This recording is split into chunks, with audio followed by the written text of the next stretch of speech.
All right, welcome back to our exploration of metabolism. Here we're going to go into concept 8.4. So enzymes speed up metabolic reactions by lowering energy barriers. So we already know that enzymes are known as a catalyst. And so a catalyst is simply a chemical agent that speeds up the reaction without being consumed by the reaction. So an enzyme is a catalytic protein. So in this case here, we have sucrose, which is table sugar. It's going to be broken up into glucose and fructose, both which can progress in metabolism to be burned into carbon dioxide, generating energy. Um, but it can't happen by itself, okay? It's a likely reaction, but we need an enzyme in order to allow this to happen. So every chemical reaction between molecules involves either a bond breaking or bond forming. And there is typically an initial amount of energy needed to start that reaction, regardless of whether it's a positive delta G or negative delta G. Even negative delta G reactions typically require the input of a little bit of energy that we call activation energy. You can think of lighting a piece of paper on fire. It doesn't happen spontaneously at first, but if you just get it started, it doesn't need anything to continue burning. You don't have to keep lighting matches. Even lighting the match itself, you need to do something physical to get it to light. All right, so its activation energy is oftentimes supplied just by the heat that is around it. Okay, oftentimes that's enough to get this reaction started. Other times we need to give it a little nudge here or there by putting in a little bit of energy. So if we were to draw this out on a graph, here we have the amount of free energy, and here we have progression of a reaction. So we're going to have AB and CD being turned into AC and BD. Okay, so we're just kind of rearranging these chemical bonds. We're going to move this one to here and this one to here. So the enzyme is going to bind these two reactants, and then it's going to hold it in a position that makes it look like this transition state. So this transition state essentially has stress on these bonds, and that is requiring a little bit of energy in order to get there. Now, once you get to that point and you put stress on these bonds, then they can spontaneously break and recombine on their own. And you can see that this reaction overall has a negative delta G, but you do have to put in a little bit of energy to get it started. So, how do enzymes speed up reactions? So they speed it up by lowering the activation energy, but the enzymes themselves do not change in free energy. Instead, they just hasten something that would already happen.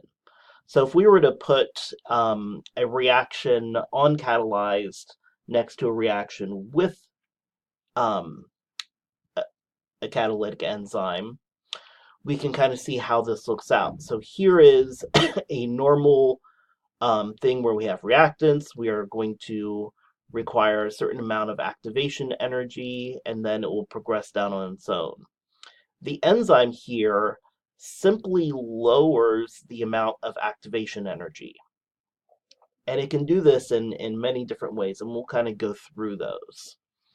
So here you can see that the activation energy is lower, so it requires even less energy to get started. So consequently, this reaction is likely to occur faster, right? We don't have to wait for it to achieve this peak. It just has to come up this little peak. All right. So we use slightly different words when we're talking about enzymes and what they're interacting with. So one word that we use fairly frequently is the word substrate. So substrate is simply a name for the reactant that the enzyme is interacting with, right? So we have something that is going to bind this enzyme, and it's going to be a reactant in the subsequent chemical reaction. We call that a substrate. Once an enzyme binds the substrate, we refer to it as the enzyme substrate complex. And we can kind of think of it as a singular thing for a moment in time.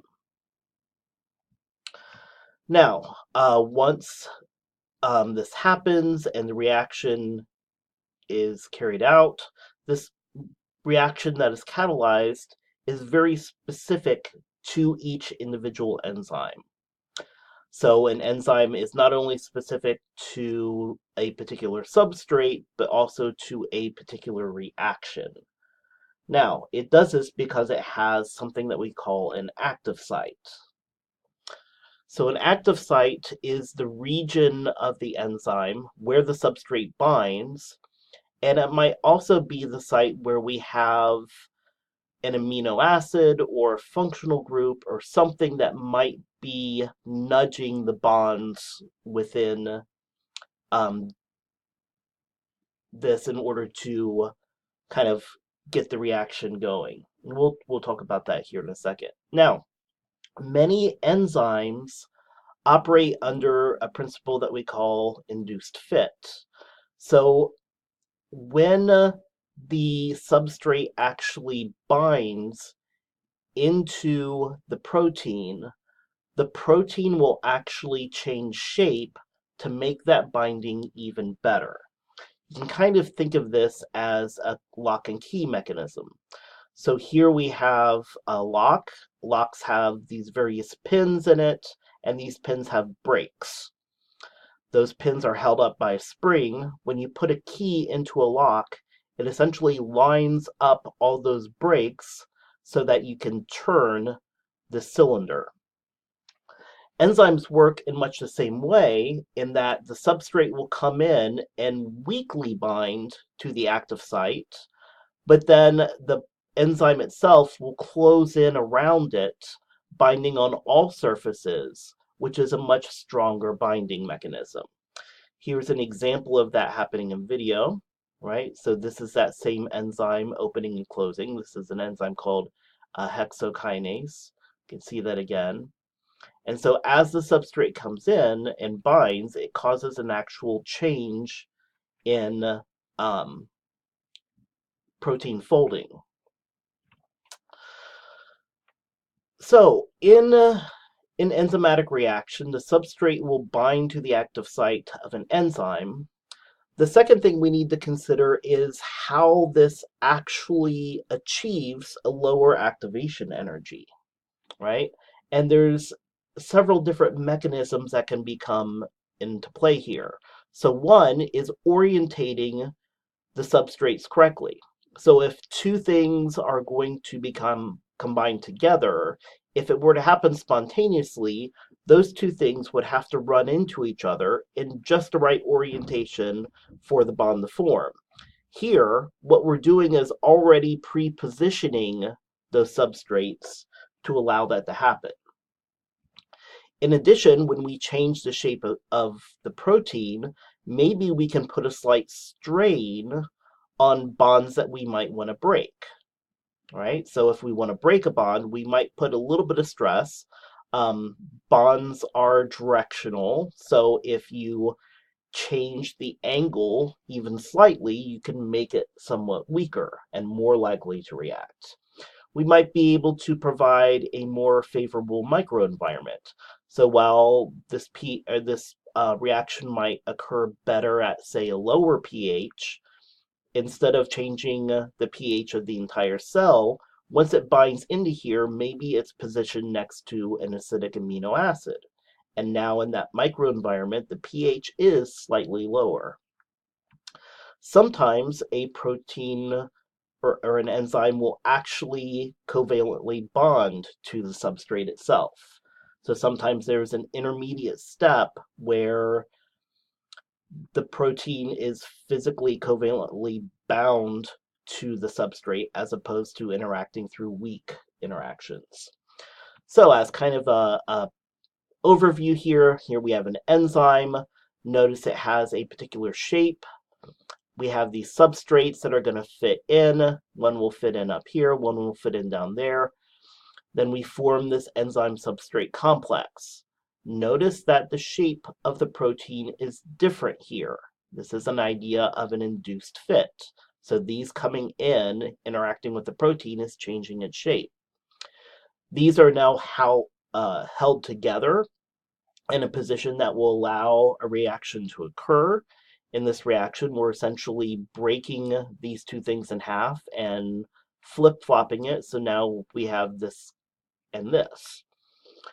Once that happens, that oftentimes causes another shift in the protein structure. Notice that this looks very similar to this, but it's slightly different. Notice that there's this little hump up here that is more of a divot up here. There's little subtle changes. Those little subtle changes make the products less likely to bind into the site, and they pop out. Once they pop out, the enzyme will revert to its original position, and it can start over again. Now, enzymes are affected by their microenvironment. So sometimes particular enzymes are meant to work at a particular temperature and a particular pH.